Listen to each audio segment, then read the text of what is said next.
Hi friends, welcome back to my channel Aishu's happy kitchen.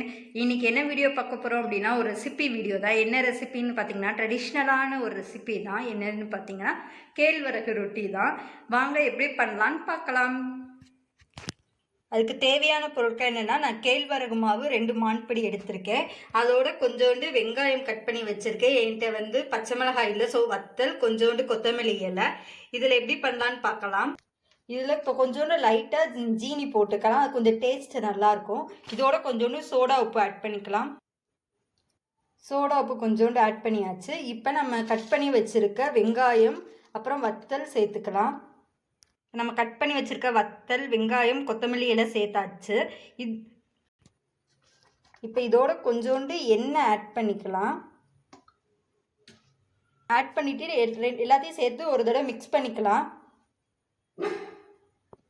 இப்போ இதில் கொஞ்சம் கொஞ்சமாக தண்ணி ஆட் பண்ணிக்கலாம். நான் கொஞ்சோண்டு தண்ணியை சுடு பண்ணி சுட வச்சுருக்கேன். அதுலேயே நான் உப்பு போட்டு சுட வச்சுட்டேன். ஸோ அதை சேர்த்து கொஞ்சம் பிசைஞ்சுக்கலாம். எதுக்கு நம்ம தண்ணியை சுட வச்சு சேர்க்குறோன்னா, மாவு கொஞ்சம் சாஃப்ட் ஆகும். இப்போ இதில் தண்ணியை கொஞ்சம் கொஞ்சமாக ஆட் பண்ணி நம்ம பிசைஞ்சுக்கலாம்.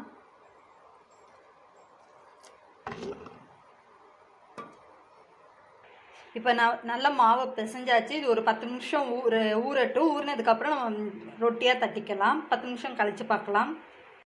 10 நிமிஷம் மாவு ஊறுறதுக்குள்ளே சட்னிக்கு வதக்கிக்கலாம். அதுக்கு நான் என்னென்ன போடுறேன்னா, வெங்காயம், பச்சை மிளகாய், கொஞ்சோண்டு வெள்ளைப்பூடு, கருவேப்பிலை, கொத்தமல்லி போட்டிருக்கேன். அதோட கொஞ்சோண்டு நிலக்கடலை பருப்பு. இதெல்லாம் நல்லா வதக்கிட்டு அரைச்சிக்கலாம். 2 பச்சை மிளகாய், கொஞ்சோண்டு வெங்காயம், 2 வெள்ளைப்பூடு, கொஞ்சோண்டு கருவேப்பிலை, கொத்தமல்லி, அப்புறம் நிலக்கடலை பருப்பு போட்டிருக்கேன். இது மதுரை ஸ்டைல் தண்ணி சட்னி தான் நான் செய்ய போகிறேன். இதுக்கு அது நல்லா வதக்கிக்கலாம்.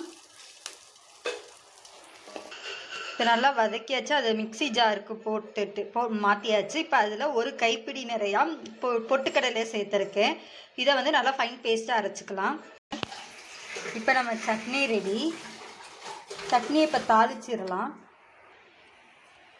இப்போ நம்ம மதுரை சட்னியை தாளிச்சாச்சு. மதுரை ஸ்டைல் தண்ணி சட்னி ரெடி. இப்போ நம்ம ரொட்டி சுட்டுறலாம். அதுக்கு கையில் கொஞ்சோண்டு எண்ணெய் தடவி கொஞ்சோண்டு மாவு எடுத்துக்கலாம். வாழையிலையும் நான் எண்ணெய் தடவி இருக்கேன். எண்ணெய் தடவி நல்லா தட்டிக்கலாம். இப்போ வாழையில தட்டியாச்சு. தோசைக்கல் சூடானோடனே தோசைக்கல்லில் போட்டுடலாம். தோசைக்கல் சூடாயிடுச்சு. ரொட்டியை தோசைக்கல்லில் போட்டுடலாம்.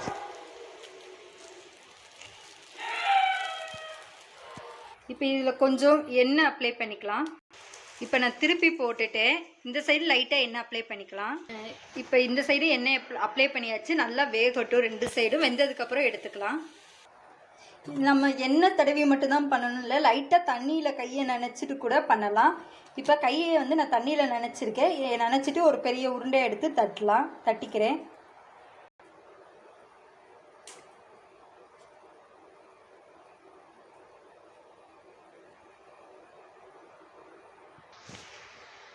இப்போ நம்ம கேப்ப ரொட்டி 2 சைடும் நல்லா வெந்துருச்சு. எடுத்துடலாம்.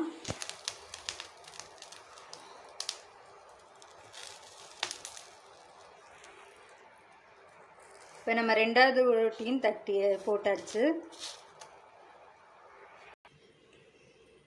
நம்ம கேழ்வரகு ரொட்டி இப்போ ரெடி ஆயிருச்சு. இதுக்கு சைட் டிஷ்ஷாக நான் என்ன பண்ணியிருக்கேன்னு பார்த்தீங்கன்னா, மதுரை ஸ்டைல் தண்ணி சட்னி பண்ணியிருக்கேன்.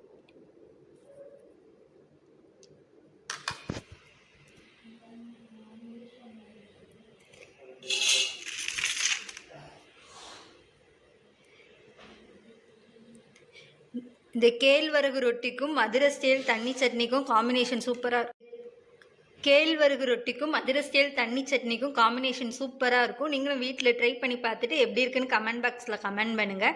என் வீடியோ பிடிச்சிருந்துச்சுன்னா லைக் பண்ணுங்கள், ஷேர் பண்ணுங்கள், மறக்காமல் சப்ஸ்கிரைப் பண்ணிடுங்க. பக்கத்தில் இருக்க பெல் ஐக்கானையும் கிளிக் பண்ணிக்கோங்க. அப்போ தான் நான் போடுற வீடியோஸ் உங்கள் நோட்டிஃபிகேஷனில் வரும். தேங்க்ஸ் ஃபார் வாட்சிங். பாய்.